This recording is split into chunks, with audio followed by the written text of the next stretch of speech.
Tab দুর্নীতিকাণ্ডের অন্যতম মূল মাথা গ্রেপ্তার। উদ্ধার একাধিক এটিএম, সিম কার্ড, পেনড্রাইভ থেকে শুরু করে মোবাইল এবং ল্যাপটপ। সরকারের পোর্টাল হ্যাক করে অ্যাকাউন্ট নম্বর চেঞ্জ করে টাকা আত্মসাৎ। জেরায় উঠে আসছে বিস্ফোরক তথ্য। জড়িত আছে আরও দুজন, দাবি ধৃতের। সমগ্র ঘটনা নিয়ে মুখে কুলুপ প্রধান শিক্ষকের। তবে কি স্কুলেরই কেউ? সোর্সের মধ্যেই ভূত, উঠছে প্রশ্ন। জিজ্ঞাসাবাদের জন্য পুলিশি হেফাজতের আবেদন জানিয়ে আদালতে পেশ।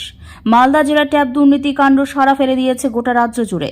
ইতিমধ্যেই এই চক্রের অনেকেই গ্রেপ্তার হয়েছে। এবার হরিশ্চন্দ্রপুরের কনুয়া ভবানীপুর হাই স্কুলের ট্যাব দুর্নীতির অন্যতম মূল মাথাকে গ্রেপ্তার করল হরিশ্চন্দ্রপুর থানার পুলিশ।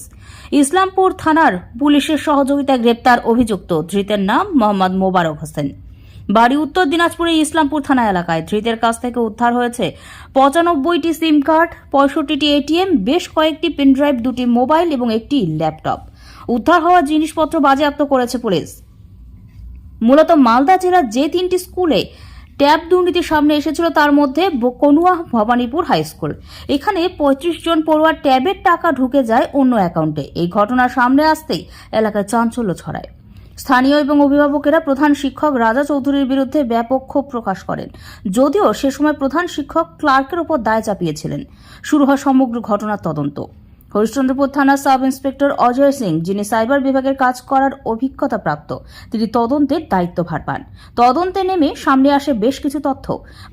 বাংলার শিক্ষা পোর্টালে পড়ুয়াদের অ্যাকাউন্ট নম্বর যেখান থেকে পরিবর্তন করা হয়েছিল সেই নাম্বার ট্র্যাক করে পুলিশ। সেখান থেকেই উঠে আসে ধৃতের তথ্য।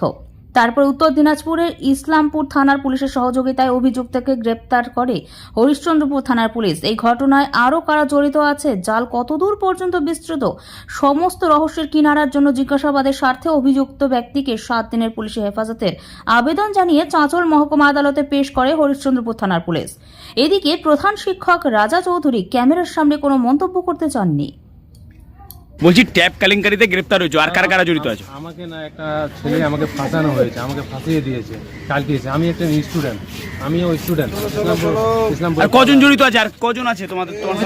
আমাকে ফাঁসিয়েছে, 2টা ছেলে আমাকে ফাঁসিয়েছে। কারা 2টা ছেলে? কারা? বলছি কোথায় বাড়ি তাদের? বাড়ি কোথায় তাদের? তাদের বাড়ি কোথায়? ওই দিকে একজন বসতে হবে। তাদের বাড়ি কোথায়?